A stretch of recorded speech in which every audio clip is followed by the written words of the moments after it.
হাসির রাজা, জ্ঞানের রাজা, রসিক রাজা গোপাল ভাঁড়।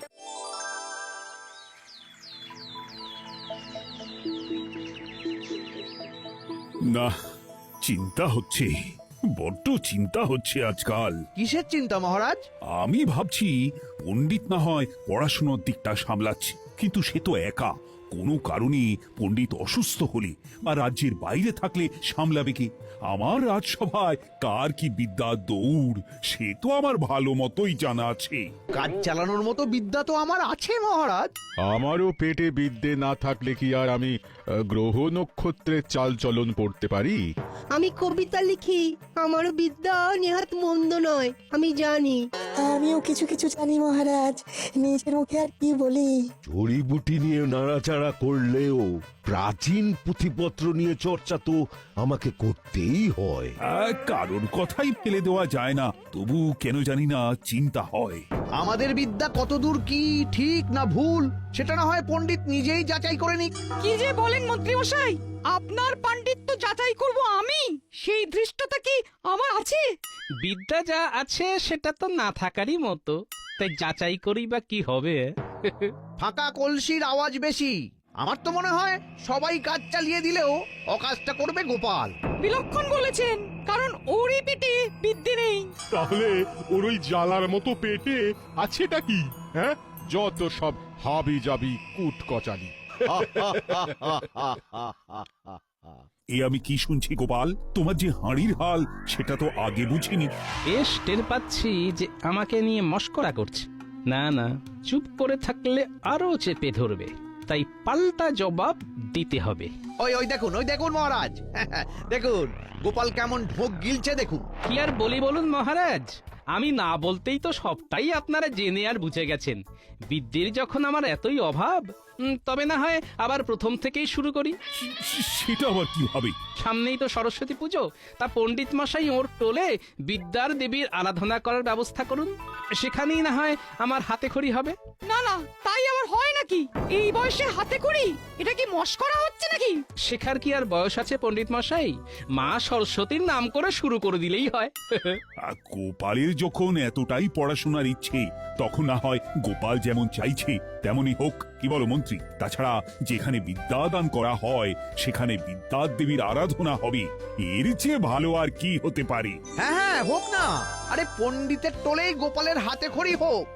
সে যাই হোক, পণ্ডিত আচ্ছা ফাপড়ে পড়েছে এবার। কি মুশকিল, এবারে তাহলে টোলে সরস্বতী পুজো করতে হবে। গোপাল তো আচ্ছা পেঁচে ফেলে দিল আমাকে। এবার দেখো কেমন লাগে।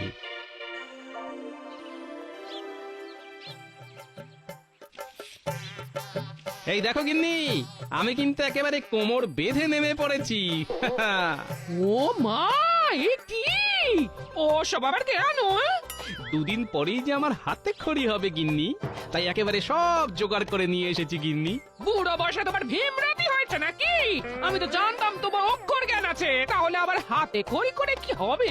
তুমি যা জানো সেটা তো আর সবাই জানে না, তাই যারা যেমন করে জানবে তাদের সেইভাবেই জানাতে হবে। কি যে বলছো, কিছুই তো বুঝতে পারছি না। সবটা বুঝেই বা কি করবে গিন্নি? শুধু এটুকু বুঝলেই হবে যে শেখার কোনো শেষ নেই, তাই শেখা শুরু করারও বয়স নেই।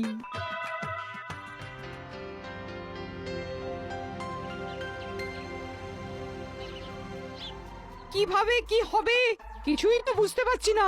পুজোর জন্য সব ব্যবস্থা করা কি আর মুখের কথা? মহারাজ তো বলেই সার, এবার আমার যত মাথা ব্যথা। তোমার মাথা ব্যথা হলে আমি তার দাওয়াই। বলো না কি চাই, আমি হাজির করে দিচ্ছি। কি আর চাইবো মন্ত্রী মশাই, এই পুজো পুজো ভেবে যে আমার চোখে ঘুম নেই।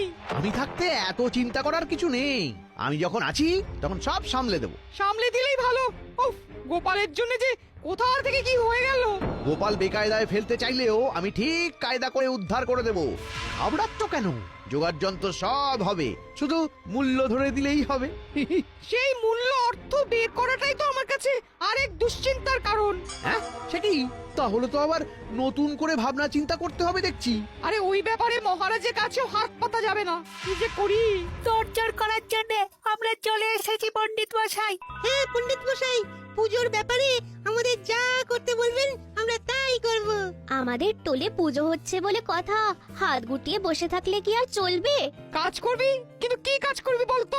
আহা, আরে কাজের কি অভাব আছে? এদের কাজে লাগিয়ে দিলে পুজোর অর্থের ব্যবস্থাও একেবারে হই হই করে হয়ে যাবে। সেটা আবার কি করে? তার জন্যই তো আমার বুদ্ধি লাগবে। সাধে কি আর বলি, মুশকিলে পড়লে আমি মুশকিল আসান হব। তোরা আয়, তোদের সবটা বুঝিয়ে দিই এবারে, আয়।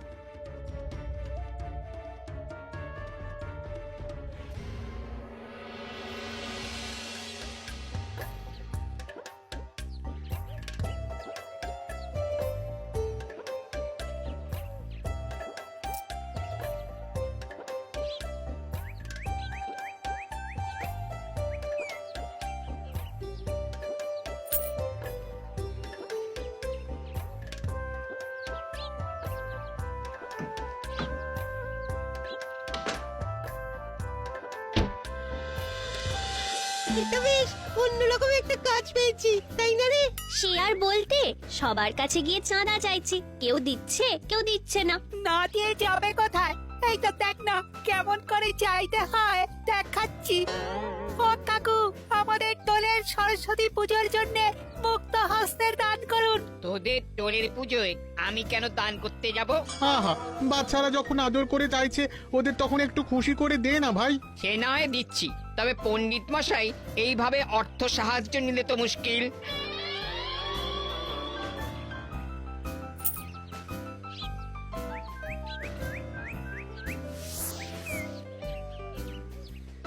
চল এবার বরং গোপাল দাদুকে গিয়ে ধরি। হ্যাঁ হ্যাঁ, দাদু কিছুতেই আমাদের খালি হাতে ফেরাবে না। ও গোপাল দাদু, যেমন পারো তেমন কিছু সাহায্য করো তো আমাদের। মন্ত্রী মশাই আর পণ্ডিত মশাই টোলের পুজোর জন্য অর্থ সংগ্রহ করতে বলেছেন আমাদের।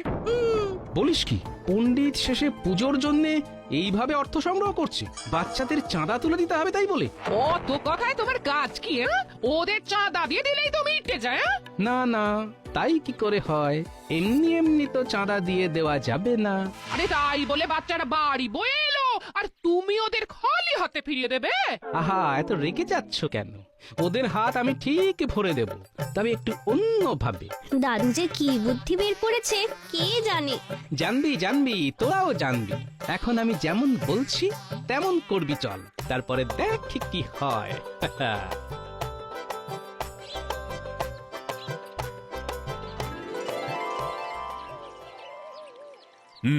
তাহলে সবার কাজ শুরু করা যাক নাকি? কি বলো মন্ত্রী? হ্যাঁ হ্যাঁ, শুরু করে দিন মহারাজ। তবে গোপাল আজকে আবার ডুব দিয়েছে। হ্যাঁ, আজ বাদে কাল হাতে করি। গোপাল কি তবে সেই দিকেই মন দিয়েছে? তাই বলে সবার কাজে ফাঁকি দেবে? হ্যাঁ, এটা কি মগের মুলুক নাকি? সে যাই হোক, পণ্ডিত বলো দেখি, পুজোর ব্যবস্থা কত দূর? পুজোর ব্যাপারে আমাকে জিজ্ঞাসা করুন মহারাজ, আমি বলছি পুজো নিয়ে কোনো কথা হবে না। হ্যাঁ হ্যাঁ, মন্ত্রী মশাই তো আমাকে উঠতে বসতে সুপরামর্শ দিয়ে সাহায্য করছেন। তাই আয়োজনে যে কোনো ফাঁক থাকবে না, এটা কিন্তু আমি লিখে দিতে পারি। ভালো হলেই ভালো। সেই ভালোর জন্যই তো আপনার কাছে আসা মহারাজ। এই মরেছে, গোপাল আবার সাঙ্গপাঙ্গ নিয়ে হাজির হলো কেন? আবার আবার কোন প্যাচে ফেলবে না তো? ব্যাপার কি গোপাল? এই যে পণ্ডিত মশাইয়ের টোলের সরস্বতী পুজোর অনুদান সংগ্রহ করতে এসেছি মহারাজ। যা ভেবেছি ঠিক তাই, গোপাল আবার ঝামেলায় ফেলার মতলব করেছে। এই মরেছি, গোপাল তো হাটে হাঁড়ি ভেঙে ফেললো বলে মনে হচ্ছে। ইস, এইসব কি হচ্ছে গোপাল? এটা আবার কি? তেমন কিছু নয় মহারাজ, ওই পণ্ডিত মশাই বাচ্চাদের যেমন করতে বলেছেন আমি তাদের দিয়ে তাই করাচ্ছি। তা তোমাকে আবার শিং ভেঙে বাছুরের দলে ঢুকতে কে বলেছে? শরীরটা বড় হলেও বোধ বুদ্ধির দিক থেকে তো আমি বাচ্চা মন্ত্রী মশাই। আপনারাই নিদান দিয়েছেন, না হলে কি আর আমার এখন হাতে খড়ি হয়? তাই আমিও বাচ্চাদের দলে। ছি ছি পণ্ডিত, শেষে কিনা তুমি অনুদানের অর্থে বাণী বন্দনা করবে, তাও আবার সেই অর্থ সংগ্রহ করবে এই বাচ্চারা? না মহারাজ, আমি তো মানে ওই মন্ত্রী মশাই যেমন বলেছিলেন। আরে আহা, এর মধ্যে আবার আমাকে নিয়ে টানাটানি করার কি আছে? অত শত কিছু বুঝি না। এবার পণ্ডিত, তোমার নিজের খরচেই টোলে পুজো করাতে হবে। তবে যেহেতু গোপাল এই পুজোর সাথে ভীষণ ভাবে যুক্ত, তাই বাচ্চাদের সঙ্গে সঙ্গে গোপাল তোমাকে সাহায্য করতে পারে, এর বেশি কিন্তু কিছু নয়। ওতেই ওতেই তো যা হওয়ার হয়ে যাবে মহারাজ। গোপালের জন্য সব তাল কেটে যাবে। হাল কেটে কুমির ডেকে আনলে তার ফল তো ভোগ করতেই হবে পণ্ডিত।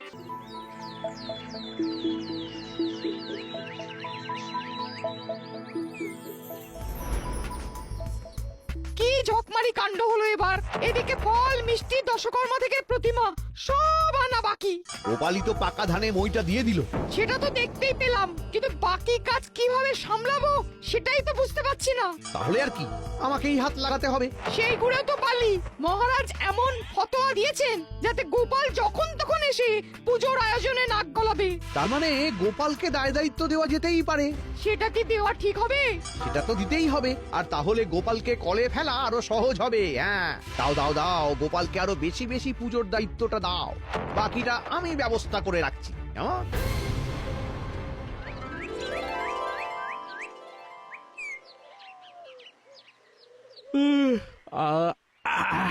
আর যেন শরীরটা কেমন ম্যাজ ম্যাজ করছে। না, আর একটু উল্টে পাল্টে নিই তাহলে। বলি হাতে খড়ি হচ্ছে নাকি মাথা কিনে নিয়েছো? বাজার দোকান করতে হবে, না হলে পেটে বিদ্যে কেন কোনো খাবারও থাকবে না। হ্যাঁ, দিদাত বলে ধরালে আমরা কিন্তু ফর্দ ধরাবো। পণ্ডিত মশাই পুজোর ফল মূল মিষ্টি এমনকি প্রতিমা পর্যন্ত আনার দায়িত্ব দিয়েছে তোমাকে। হ্যাঁ, চলো দাদু, তাহলে কেনাকাটাটা সেরেই ফেলি। সে না হয় যাব, তবে পণ্ডিত হঠাৎ এত দায়িত্ব আমার উপর দিল কেন? না না না, এবার ভালো মতো চোখ কান খোলা রাখতে হবে দেখছি। দাদু, কেনাকাটার তো বিস্তর জিনিস আছে, তা কোথা থেকে শুরু করবে তাহলে? চল তাহলে ফল দিয়েই শুরু করি। পণ্ডিত মশাইয়ের টোলে সরস্বতী পুজো, তাই বেছে বেছে ভালো ভালো ফল দেবে। শুনে নিলে তো? তুমি শুধু কি কি লাগবে হেঁকে দাও গোপাল দাদা, আমি ফর্দ বানিয়ে নিচ্ছি। আহা, ফর্দ বানানোর কি দরকার? এই তো কলা 3 কাঁধি, শাকালু 20 কিলো, নারকেল কুল 4 ঝুড়ি, শশা 200টা। না না না না না, এই তো দেখছি পরিমাণে অনেকটা করে লেখা। কোনো চিন্তা নেই, অল পণ্ডিত মশাইয়ের বাড়িতে পৌঁছে দেব। তার আর দরকার কি ভাই, আমরা না হয় একটা ঠেলা গাড়ি বোঝাই করে নিজেরাই নিয়ে চলে যাব। অনেক ফল, এক্ষুনি সব ব্যবস্থা করে দেওয়া যাবে না। চলো গোপাল দাদু, আমরা অন্য কেনাকাটা সামলে নিই তাহলে। হ্যাঁ তাই চল। বাকি ব্যাপারটা খেয়াল আছে তো? যেমন বলেছে তেমন না হলে দোকান উঠিয়ে দিতে হবে। চিন্তা নেই, মন্ত্রী মশাইয়ের কথা মতোই কাজ হবে। ওখানে তো তেমন কিছু কাজ হলো না, যাই তাহলে ওই মিষ্টির বায়নাটা করে দিই। কি লাগবে গোপাল দাদা? পণ্ডিত মশাইয়ের টোলে পুজো হবে, তাই মিষ্টি গুছিয়ে দিতে হবে তো। ওরে বাবা, ব্যাপার কি? এখানে তো আমি বলার আগেই সব তৈরি মনে হচ্ছে। না না না না না না, এক্ষুনি তৈরি হবে কি করে? পুজোর দিন সকালে টাটকা মিষ্টি পৌঁছে যাবে। তার মানে এখন মিষ্টি চেখেও দেখা যাবে না? আজ আমাদের কপালটাই খারাপ মনে হচ্ছে। খারাপ ভালো যাই হোক, মিষ্টি বেশ ব্যবস্থা করে নিয়ে যেতে হবে, তাই আমরা নিজেরাই সব নিয়ে যাব। হ্যাঁ, তুমি নিশ্চিন্ত থাকো গোপাল দাদা, আমি ঝুড়িতে করে মিষ্টি বেশ গুছিয়ে পাঠিয়ে দেব। কেমন যেন একটা খটকা লাগছে। ফল মিষ্টি সবকিছুই কেউ সঙ্গে সঙ্গে দিচ্ছে না কেন? তাহলে এখানে আর দাঁড়িয়েই বা কি হবে? চলো না গোপাল দাদু, আমরা বরং প্রতিমাটা গিয়ে নিয়ে আসি। এখন তো সেটাই করতে হবে দেখছি।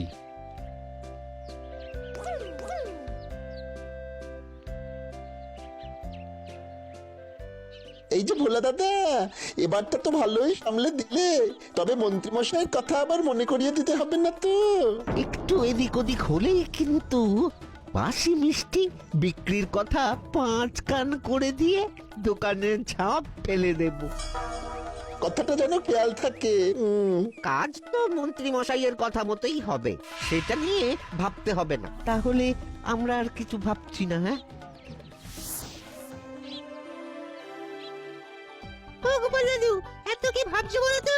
হ্যাঁ, তোমার কি কোনো প্রতিমাই পছন্দ হচ্ছে না নাকি? দাদুর চোখ কি আর আমাদের মতো যে যেটাই দেখবে সেটাই পছন্দ হয়ে যাবে? না না, ঠাকুরের মূর্তি কি আর অপছন্দের হয়? তবে তারই মধ্যে একটু দেখে শুনে নিতে হয়। দেখাশোনা নিয়ে ভেবো না গোপাল দাদা, সবটাই আমি দেখে শুনে দেব।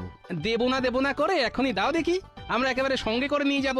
না না, এখনো অনেক ছোট ছোট কাজ বাকি আছে, তবে চিন্তা নেই, পুজোর আগে সময় মতো ঠিক পৌঁছে দেব। ওই দেখো এখান থেকেও তো খালি হাতে ফিরে যেতে হবে। কি আর করা যাবে? একদম ভালো লাগছে না, কোনো কিছুই তো সঙ্গে করে নিয়ে যেতে পারছি না। তাই প্রতিমা না নিয়ে আমরা যাব না। সবটাই তো মানিয়ে গুছিয়ে নিতে হবে, তাই বায়না না করে আয়, আমি যেটা বলছি সেটা মন দিয়ে শোন।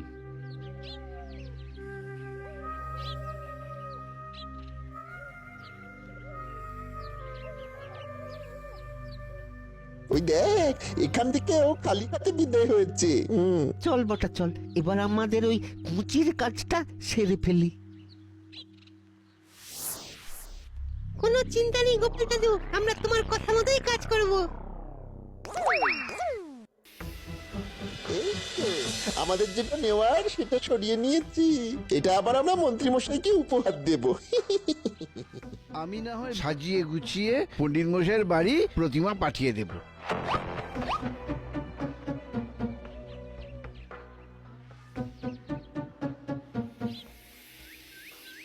দেখলি গোপাল দাদুর কথাই ঠিক, তাহলে ওরা এলো আর কি একটা নিয়ে গেল।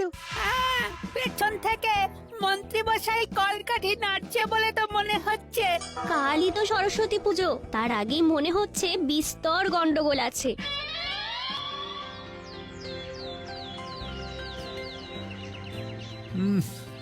আমি তৈরি হয়ে দাঁড়িয়ে আছি, কিন্তু সভাসদদের কারোর তো দেখা নেই। এই তো আমরা এসে গেছি মহারাজ, আজ বাদ দিলাম বাকি সব কাজ। সেটা তো দিতেই হবে। আজ পণ্ডিত মশাইয়ের টোলে সরস্বতী পুজো হচ্ছে বলে কথা। কিন্তু মন্ত্রী নেই কেন? তার তো এতক্ষণে হাজির হয়ে যাবার কথা। আগে মন্ত্রী মশাই পুজোর আগে ওই নিম হলুদ বাটা মেখে স্নান করে শরীর ও মন শুদ্ধ করছেন। হ্যাঁ, বলো কি? শুধু তাই নয় মহারাজ, পুষ্পাঞ্জলি দেওয়ার আগে কিছু খাবেনও না বলে দিয়েছেন। তবে বোধহয় উনি একেবারে শুভ্র বস্ত্র পরে শান্ত মনে যথা সময় পণ্ডিতের টোলে হাজির হবেন। আমারও তাই মনে হচ্ছে। না না, আর দেরি করে কাজ নেই, চলো আমরা বরং গুটি গুটি পায়ে টোলের দিকে হাঁটা লাগাই। ওদিকে গোপালও বোধহয় চলে এসেছে এরই মধ্যে। সকালে উঠে স্নান সেরে শুদ্ধ বস্ত্র পরে আমি কিন্তু বাচ্চাদের সঙ্গে স্লেট খড়ি নিয়ে হাজির হয়ে গেছি। সেটা তো দেখতেই পাচ্ছি, তবে এবার আমাকে আমার কাজটা করতে দাও। যা যা, তোরা আলপনাটার ব্যবস্থা কর। আমি বরং ততক্ষণে মূর্তির সামনে জল ভর্তি ঘট বসিয়ে তার উপরে আম্রপত্রটা রাখি। সে তুমি যতই করো, দুর্ভোগ কি আর এড়াতে পারবে? ও গোপাল দাদু, আমরা কিন্তু পুজোর স্থানের একপাশে হলুদ সিঁদুর চাল দিয়ে সাজিয়ে রাখছি। ভালো করেছিস। এই তো এইদিকে ফল আর মিষ্টিও চলে এসেছে, প্রসাদ তৈরি। আমরাও তৈরি। একদম নয়, পুজোর অঞ্জলির পরই ফল মিষ্টি খেতে হয়।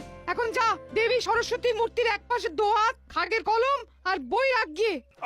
এই তো পুজোর জোগাড় সব সারা হয়ে গেছে। কি পণ্ডিত, এবার পুজো শুরু করে দাও, আর দেরি কিসের?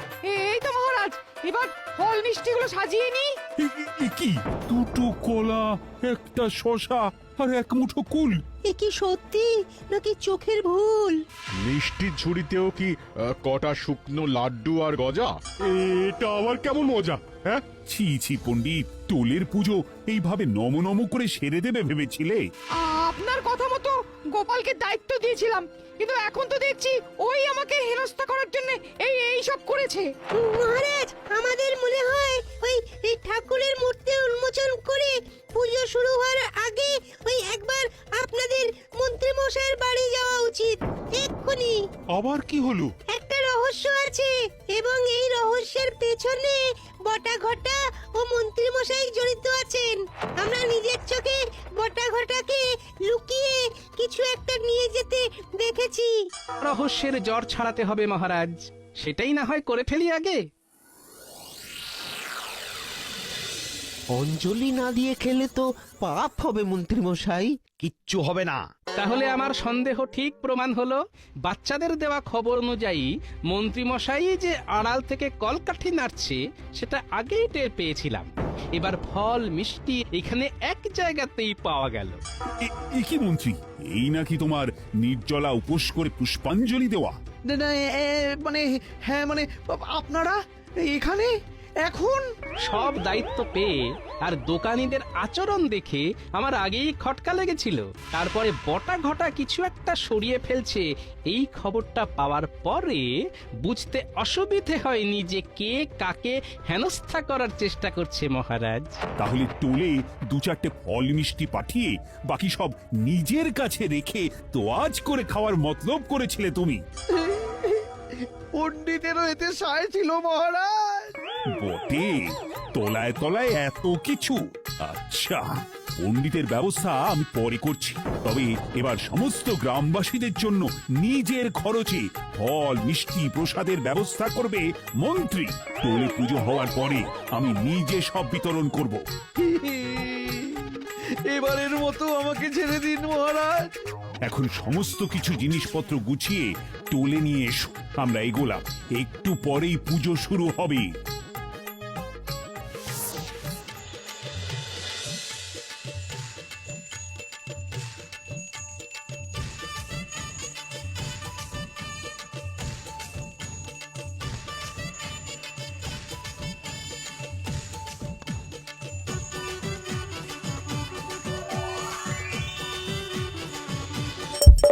হাসির রাজা জ্ঞানের রাজা রসিক রাজা